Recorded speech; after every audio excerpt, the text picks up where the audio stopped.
Sweet. All right, well, it is 6 o'clock on the dot here, and I'm going to jump in. So thank you very much for tuning in to another edition of Filson Live. I'm super excited to be here. Shout out to the other Filson Live events that we had going on. We had a weed concert last week. They were really good. I saw a couple of clips. And then John did a re-waxing demo, which was pretty cool. It actually looked a lot easier than I thought, so I'm going to have to go re-wax some stuff when I get home. My name is Connor Gabbott, and I am a chef, or I was a chef for 20 years, based out of BC. And about a year and a half ago, 2 years ago, I left that and I became a full-time photographer. So now I work in the outdoor space. I kind of exclusively work in the hunting area, hunting, harvesting, that kind of stuff. So that's my passion, and that's what I like to share. Currently, right now, I'm off the coast of BC. I'll give you guys a bit of a tour here. I don't know if you can see all that. So I'm off the coast of BC. I was doing a project in Mexico a couple weeks back. When I got back, I was asked to self-quarantine. So what I did was I just jumped on the sailboat and I took off. So I was kind of solo for the last 2.5 weeks. So for everybody that's at home, I apologize that you guys are stuck at home and I'm out here. But I thought this is a good way to spend my isolation. So okay, so today I'm going to cover oysters. Obviously, that's I think why you guys are here.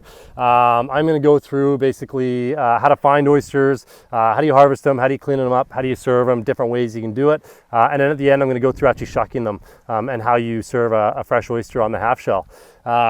So that's what I'm going to go through today. One thing that I just want to make clear is everything I'm going to talk about today is strictly through my lens, which is through the coast of BC.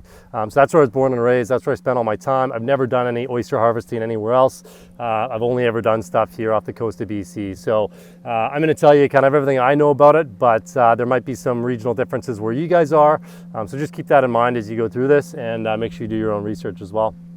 I hope everybody can hear me okay. I'm rocking the headset because there's a bit of wind, and I'm a couple feet away from the camera. So okay, so with that, let's just jump right in. First thing I want to talk about is safety. So safety when it comes to harvesting wild oysters, and this goes for kind of anything that you're going to harvest that's in the wild. Our commercial food manufacturing processes have a tons of checks and balances. And so, there's a lot of Q&A that's in place to make sure that everything's healthy and safe. And when you're going to go out and harvest stuff in the wild, it's just not the same. Essentially, you got to be that Q&A. You got to be making sure that everything you're going to eat is safe for you. So, with that in mind, there is a couple specific dangers just around harvesting wild oysters. And so I want to talk quickly about that before we move on.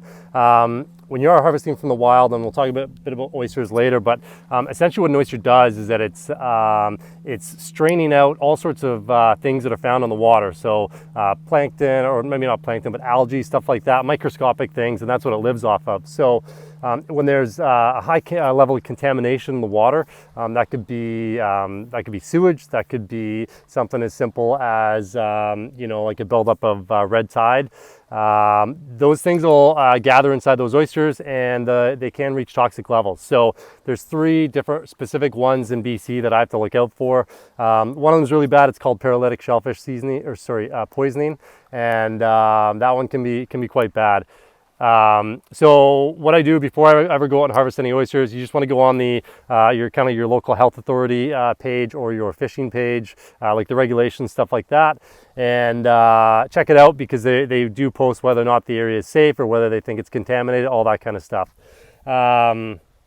Interesting story about kind of shellfish and safety and stuff like that. I heard years ago about a guy who decided to live on a remote island off of Chile. And the Chilean government agreed to let him do this, and he kind of wanted to survive on his own, and their only stipulation was that he took a cat with them. So apparently cats can actually detect these high levels of concentrations of toxins in an oyster or shellfish, and so if the cat eats it, then the oysters were supposedly okay for him to eat, and if the cat didn't eat it, then they're probably poisonous and he couldn't eat it. So that's just kind of a random fact for you. So essentially, what is paralytic shellfish disease, or how are these kind of things coming about? A little bit about that. So oftentimes this happens in the summer, but it can happen at any time of year. Like I say, it could be sewage, but the other one that's quite common, it's called red tide. And essentially there's these algae blooms that'll happen. You know, you get warm waters and you get these blooms of algae, and that's where you get, you know, some of these toxins that build up, and there's so much of it out there that these, all these shellfish and stuff like that, they're filtering it out, and that's when they get poisonous. So a couple other things, obviously check the regs, make sure you got a license. That's pretty straightforward. There is certain oysters that you can harvest, and there's certain oysters that you can't. I'll tell you about that in a bit. And then last one would be private property laws. So in BC, our private property laws are such that I can access any beachfront up to the high water mark. That's all called crown land or public property. I know in some spots like south of me here down in Washington State, I believe if someone owns a property on the water, that they actually own everything up to that water. So you couldn't just walk out there and start picking oysters off their shore. So again, just see what you got going on in your local area, and yeah, just do your research. Okay, so what are oysters? So I picked a couple earlier today just because it's high tide right now at this time, and so I wasn't able to get any. So I picked 5 or 6 here. An oyster is a bivalve mollusk. So what that means is that it's got 2 shells, and then inside there's is the oyster itself, the meat, and that just strains out all sorts of things out of the water. So they're delicious. I mean, you can cook them any different number of ways. You can do them fresh, which is what we'll do today. They're really good when they're fried. You can do baked, you can do grilled. Some people do oyster burgers, tons of options. So they're found all over the West Coast. I believe they're found all over the East Coast too. I know for sure up in Newfoundland and stuff like that, they have very well-known oysters called Malpecs. So these ones are found all over the place. There's a lot of aquaculture farms around here in BC, and it's pretty interesting to watch how they grow these oysters. Oysters every year, they'll release thousands and thousands of little eggs, and these eggs will float out into the ocean and they'll latch onto things. And it's actually a very small survival rate that'll actually come to fruition, become an actual full-grown oyster. But they attach really well to old oyster shells apparently, and to the rocks and stuff like that. So if you go to these aquaculture areas where these areas where they're doing aquaculture, they'll have all these strings, and on these strings they'll have all these old oyster shells, and so they're counting on all these eggs to latch onto these old oyster shells, and then essentially from there they can grow them, and they turn out a lot prettier than that when you buy them from the store. Again, that's just because they have a lot more control over it. These are wild, so they're covered in barnacles. You know, I cleaned them up and cleaned off a bunch of seaweed and stuff like that, and then I just kind of cleaned up the edges too. So not as pretty, but just as delicious as what you get in the store. If you guys are wondering why I'm over here, I'm looking at my laptop. I got a bunch of notes here, so. A couple more interesting facts. So an oyster can actually spawn as a male one year and a female the next year, which is kind of interesting.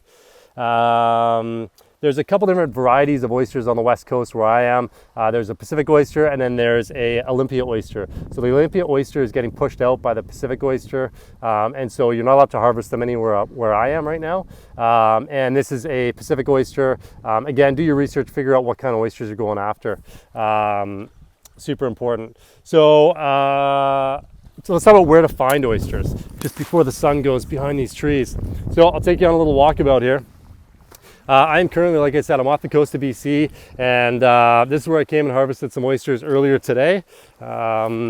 Essentially what you're looking for is oysters are an intertidal species. So they're going to be in the ocean, or they'll be in maybe brackish water even.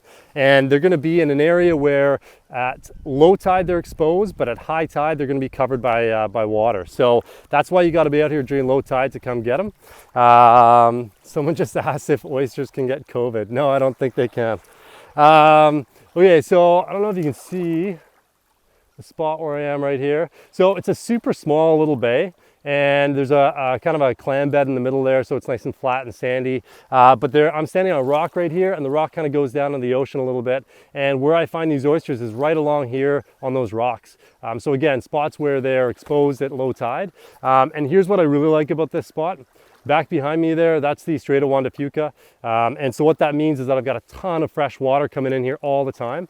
Where I don't want to go look for oysters is in like a small bay where there's tons of people. Again, there's just the elevated levels of toxins and stuff like that. So look for somewhere that's super exposed, got lots and lots of fresh water coming through it every single tide, and somewhere where, you know, lots of rocks and stuff like that, and they'll be on there. I really find them almost kind of anywhere up and down along the coast, and really it's just a matter of being selective in terms of where you actually pick them up. So, I don't live in Bellingham, no, I'm based out of Vancouver. Okay. What else? I think that's basically it for like where to find oysters. A couple other things when I do go harvest oysters, I'll always bring a shucker. So this one, funny timing, I actually ordered, Filson makes a shucker, an oyster shucker. I ordered it just before I left on my trip to Mexico, and it showed up while I was out here on the boat. So I've got this kind of old one that I've kept on the boat for a while, but it'll do the job. And the reason I bring this out here is because, again, these oysters are going to be latched onto the rocks, and they actually grow their shell right onto the rock. So I don't know if you can see that, but there's a very, very flat side. That was up against the rock. So that was sitting there. You actually got to get that shucker in there, and you got to pop them off. And then, like I said before, I'll just clean them up. So I'll put them in the water. I'll scrape off, you know, all the little bits of algae and seaweed and stuff like that. And then this top edge, the nice rounded edge, I just break it off. It can be quite sharp and brittle, and you just don't want that in your oyster. So smash all that off, and then best eat these right away. If you aren't going to eat them right away, I just suggest refrigerate them as soon as possible. Get them on ice if you can. It's the best way to keep them. And I would say, you know, I wouldn't keep them any longer than about 6 hours, but that's just me. I know in the restaurants we keep them maybe a day or so. So just keep that in mind. When I'm out here, I also like to grab some stuff to plate them up. So, you know, when you go to a seafood restaurant and they bring out a platter of oysters and they've got kind of a bunch of garnish on there, oftentimes they serve them on ice. So I don't have a bunch of ice out here. What I did do was I just grabbed a bunch of rocks, just little pebbles off the beach, and then super cheesy, but I grabbed a bunch of seaweed. So just kind of part of my garnish, part of the whole platter. So I grab all that stuff while I'm out here, and then just some sort of vessel. The reason I like having the rocks in there is because the rocks allow me to actually, when I shuck the oyster, I can actually put them back in the rocks, and I can set them down so they're flat. And the reason that that's important is an oyster's got a top, it's got a bottom. The bottom's always a little bit more curved. Depending on the varietal, some will be like really deep and full. Some of them are a lot more shallow. And so inside, when I shuck this, there's going to be a bunch of liquid, and that liquid is called liqueur, or oyster liqueur. It's very, very briny, but it's delicious. It tastes like oysters. So what I don't want is I don't want to lose that when I shuck the oyster. That's part of the experience of eating a raw oyster on the half shell. So again, I've got those rocks there, so I don't need them now, but when I do start shucking and I want to, you know, make up a platter for friends or whatever, I can put them back into the rocks, and it's going to hold them level, and then I'm going to keep all that liqueur in there. A couple of things you can do if you're at home, I will serve them on ice for sure, because the colder the oyster is when you serve it, the better. And then lastly, if you don't have ice and you're looking for another way to do it, I'd suggest get a bunch of aluminum foil and just crumple it up into a ball, unfold it, and it'll have all these ridges to it, and you can kind of just set your oysters on there and push them in, and that aluminum foil will hold them flat as well. What else? Okay. So choosing the right oyster for your application. You know, when you're eating commercially raised oysters, oftentimes they're quite uniform in shape, right? I would assume they're harvested at the same time, the same age. But when you're out in the wild, you're kind of picking all sorts of different ones. So the applications and the size is quite important, I think. If you're going to be eating oysters in the half shell, nice and raw, you want to keep them a bit smaller. You know, no one wants a big, massive oyster in their mouth. So I like to find nice little small ones. That's a beautiful little one biter right there. So I've got them all. They're about that size, roughly. But if I am doing some and I'm going to be cooking them, if I'm going to fry them, for example, Oysters are made up of a ton of moisture. So when you cook them, it's a muscle and it's going to contract and it's going to squeeze out all that moisture and they're going to shrink down a lot. So for fried ones, I'm always going to find something bigger. They call it like a beach oyster if you're going to buy them at a store. But they'll be, you know, those like really big ones like that big after they're shucked. And once they're fried up, again, it'll be kind of like a 1 biter, maybe a 2 biter. So that's it. Let's jump into shucking here. I'm just about to lose my light behind the trees. Okay, let me adjust you. Okay, so what do you need to shuck an oyster? We talked about before, you need an oyster shucker, obviously. Really, there's not much to these in terms of, you know, what kind you get. Whatever you do not use a knife. I strongly discourage people from using knives to do this. I've seen a lot of people cut themselves pretty bad, even with an oyster shucker. So just go ahead and get the right tool for the job is my kind of mentality. You know, what you're looking for essentially is there's going to be a point on the end there, and you're going to use that to get in between the two shells. And it isn't sharp, but there is definitely an edge to it, but you can run your finger along it. And then it's got the guard here at the bottom, and that's important too. The oyster shells can be sharp, so when you shuck, you can, you want that guard to kind of stop it so you don't go too deep in the oyster and you don't cut your fingers up. Other than that, you just want it to be kind of like a strong tool because you are going to put a lot of pressure on it. So let's start with this little tiny one here. Just gonna slide you guys down a bit more.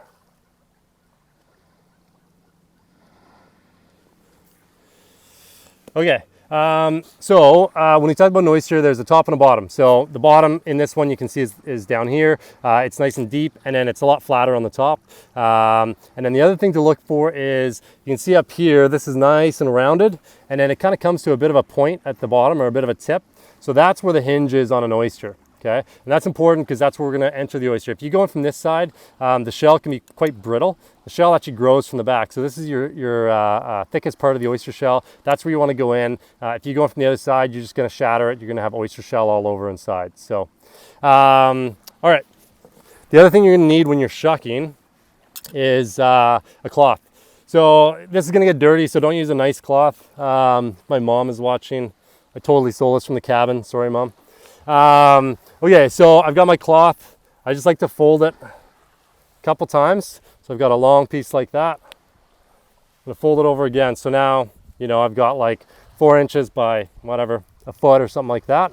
I'm gonna put this down and I'm gonna put my oyster right at the very end here. And I'm gonna have it, so again, that little tip, that point where the oyster shell comes together is gonna be facing kind of towards my right arm because I'm right-handed. So I'm gonna take the other half of this, I'm gonna lift it up, and I'm gonna fold it over. So I'm gonna fold it over so that nothing is showing kind of this direction, so that when I get in here, if I do slip with this shucker, it's gonna go into the cloth, it's not gonna go into my fingers. I've seen people do it like this and literally put an oyster shucker right through the side of the thumb. So super important that you're kind of careful when you do this. So again, I'm folding it over and I kind of hold it like that. So now I've got the oyster there and I've just shuffled it. So I guess it's kind of facing directly this way, bottom of that shell. Okay, so I do find that wild oysters are definitely tougher than a commercially raised oyster, so you do have to put a lot of force into these. And knowing my luck, I'll probably just shatter this one right out of the gate. So I'm gonna get in there and I'm gonna push in and I'm gonna slowly wiggle this back and forth and try and really get in between the shell. And then once I get in, I don't wanna go in too far, okay? And hope you guys can see that. Now I'm just gonna tilt this shucker, open up that oyster a little bit. Okay, and then when you enter from the bottom where the shell meets, if you always go to 3 o'clock. So if you look at this as like a 12-hour clock, 6 o'clock is at the bottom. That's where you're going to go in. 3 o'clock is always where this abductor muscle is going to be. The abductor muscle is what holds this shell together. Okay, so once I go in and I've kind of split a little bit, I'm going to go and I'm going to scrape the top shell at that 3 o'clock position. Okay, so now, there we go. So I don't know if you can see that. There was the bottom where I went in. There's the little abductor muscle right there. So it's always going to be 3 o'clock. So you go in from the bottom and then you work over and get that knife, scrape the bottom, or sorry, scrape that top shell just like that. Okay. Earlier we talked about how the aquaculture farms that are doing oyster harvesting and stuff like that, that they use old shells to have the oyster eggs stick to them, and that's where they harvest their oysters from. So they actually ask you in the regs here that you actually keep these on the beach if you can, if you're going to shuck them on the beach. So you just leave them wherever you found them, essentially. So now here's my oyster. I don't want to tip it too much, but you can see right here, I've got little bits of the shell kind of hanging off. So I just want to clean that up. I'm going to wipe off my shucker just so there's no more bits of shell. I'm just going to clean up those edges. Again, these are like very small little brittle pieces of shell, and they just, obviously they're not good to eat. They just kind of leave a, just kind of a dirty taste in your mouth, right? When you're eating this nice soft oyster and you got a little bit of shell in there. So I've cleaned up the top and everything there. I'm going to put my oyster back down. 6 o'clock is still facing towards me. I'm going to clean off that shucker again, okay? Actually, sorry. I flip it around at this point. So I'm going to come in from the other side. So here's my abductor muscle. I want to scrape right along the bottom. Try to get you a bit closer.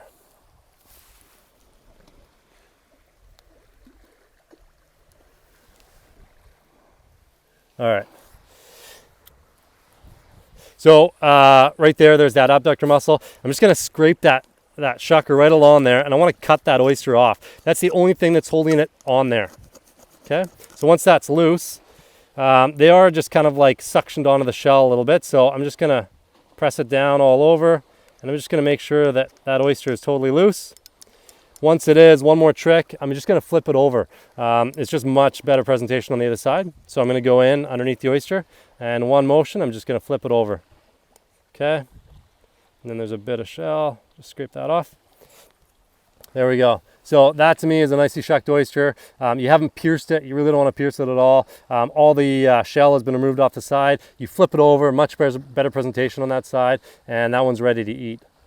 So I'm going to do one more here. I'm just going to put that on my rocks right there. And let's find another good one here. Try this one. Okay, so again, there's the top rounded part. There's the part where the shell comes together. I'm going to have that facing towards my shucker. I'll fold that over, hiding my fingers behind that cloth. Get it in and just gently, or forcefully, really get in there until it pops. Okay, so it's popped. I'm going to turn that shucker a little bit, open it up, and then I'm going to go back up to that 3 o'clock position and cut off that abductor muscle. Okay, that one not quite as clean as my last one there. So I'm just going to clean up the parts of the shell on the edge. Again, remembering to keep all that liqueur in there. Okay. I'm going to clean off that shucker again, and I've rotated the oyster. I go right back into that abductor muscle. Okay, and then one motion, I'll flip it over. Make sure she's loose.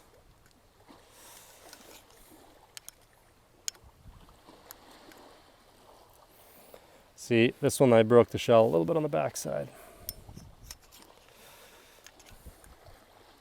Okay, there we go. There's my second one.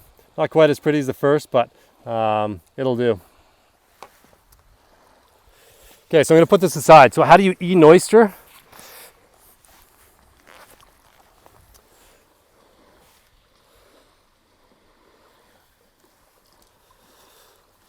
Okay, so to eat an oyster off the half shell, lots of different ways you can do it. One of the most common ones is called mignonette, and that's essentially a mixture of shallots, black pepper, and then vinegar. And that's just kind of seasoning that you put on top. A lot of people do hot sauce. I'm just a lemon and a Tabasco guy, so that's kind of my go-to.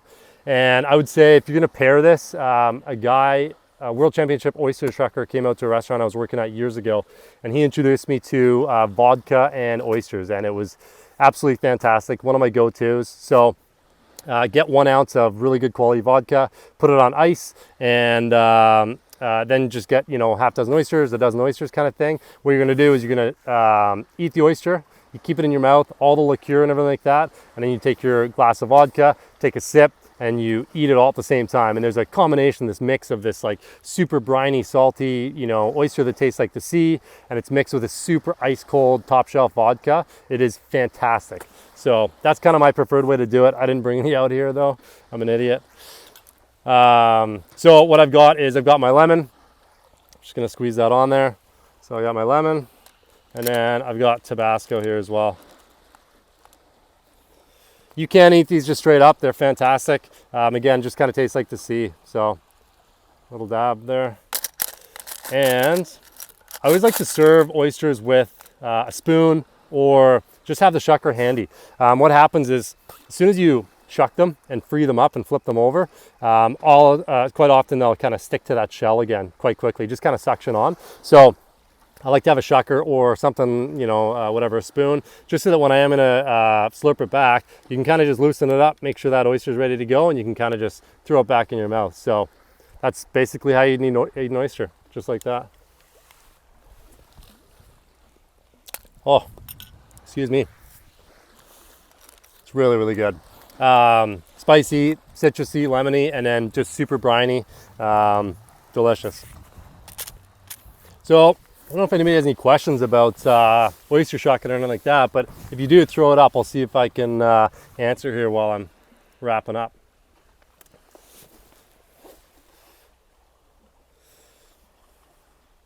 Okay, so a couple other ways to prepare oysters. Like I said, fried is really good. If you're going to do fried, I would highly recommend just shucking the oyster. You don't need the liqueur, but I just throw them in Dijon and then pull them out of the Dijon. They're all kind of coated. Throw them in panko or breadcrumbs and just deep fry them. Serve them with tartar. It's fantastic. You can bake them like oysters Rockefeller. A bit more complex to make, but delicious. Someone just asked, favorite kind of oyster. I'm a big fan of like the Kushis and the Kumamotos. They're very, very small, deep shell. They're quite common on the West Coast here at restaurants. And they're just, they're almost like sweet, salty, and then they almost have like a citrus and cucumber flavor to them. Yeah, so I highly recommend those. And then East Coast oysters, Malpecs, are fantastic. And you can usually tell those are a lot flatter, and they got kind of a green tinge to the shell.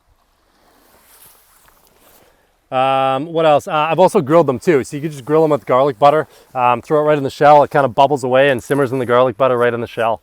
Yeah, I think that's basically about it. I got a couple more oysters here and I'm going to dive into. So I just want to wrap up and say thanks for tuning in. Again, I apologize if you guys are at home stuck there in quarantine. See me out here, but again, just trying to make the best of it. So I hope it was informative. I hope you guys are kind of jazzed up to go find some oysters this year when you get out. And lastly, I would just say Filson Live is really trying to pull people together during these times. And so although we're very, very separate, we're trying to come together. And with that in mind, if you do have the means, Filson is looking to have some donations that would go towards helping some good causes during these trying times. So there is a foundation called Feeding America, and they have something called the COVID-19 Response Fund. And so because I'm a chef and I love food, this is a great fund for me just because, you know, this is about feeding America and getting food out there. So after this Instagram Live, there's going to be a short story, and during that short story, if you swipe up, you can go directly to this Feeding America COVID-19 Relief Fund, Response Fund, sorry, and you can donate some money. So again, if you have the means, great, we really appreciate it. You know, it takes us all kind of coming together to help out. So that's about it for me. Coming up next, so on Thursday, there's going to be a whiskey tasting with Westland Distillery's master distiller, and his name is Matt Hoffman, and that's going to be again a Filson Live event this Thursday at 5:30, and then at 6 o'clock there's going to be a concert by Bones from JR Bones from his New York apartment, and that's yeah, 6 o'clock. So if you guys want to talk about oysters or anything like that, you can come find me, and always happy to talk oysters. And I hope you enjoyed it. Hope you guys liked it, and stay safe out there, everybody, and we'll see you soon.